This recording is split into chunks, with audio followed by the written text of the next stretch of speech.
Scientists recently discovered the mummified remains of two Edmontosaurus annectens, a kind of duck-billed dinosaur that roamed Wyoming's Badlands. A fluke preservation event kept them perfectly preserved, and we've been able to date the remains back to 66 million years ago. Kind of makes you wonder, what creatures did these dinosaurs have to fear? And could Wyoming's mummy zone one day reveal the fleshy details of predators like T-Rex?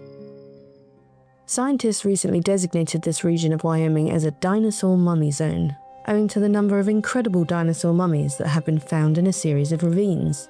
Several famous dinosaur mummies were discovered here in the early 20th century, and scientists were recently able to relocate the fossil sites using historical photos and a bit of paleo-detective work. It led to the discovery of two new Edmontosaur carcasses. In their lifetime, the region was vulnerable to seasonal monsoons that caused droughts and floods. And this cycle of dry and wet conditions explains why Wyoming's mummy zone has become such a hotspot for incredibly preserved dinosaurs.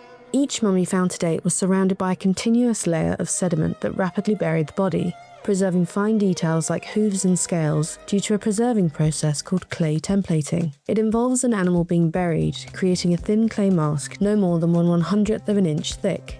Unlike mummies in Egyptian tombs, these carcasses don't contain any organic remains, but they do exhibit fine details about the fleshy surface of the animals, creating a snapshot back in time unlike anything we've ever found. We've never been able to look at the appearance of a large prehistoric reptile like this, said senior author Paul Sereno, a professor of organismal biology and anatomy at the University of Chicago.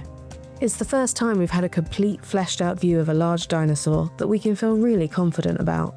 The team will now begin targeted searches for similarly preserved specimens in Wyoming's mummy zone. And who knows what they may be rewarded with. The Badlands in Wyoming where the finds were made is a unique mummy zone that has more surprises in store, Sereno said.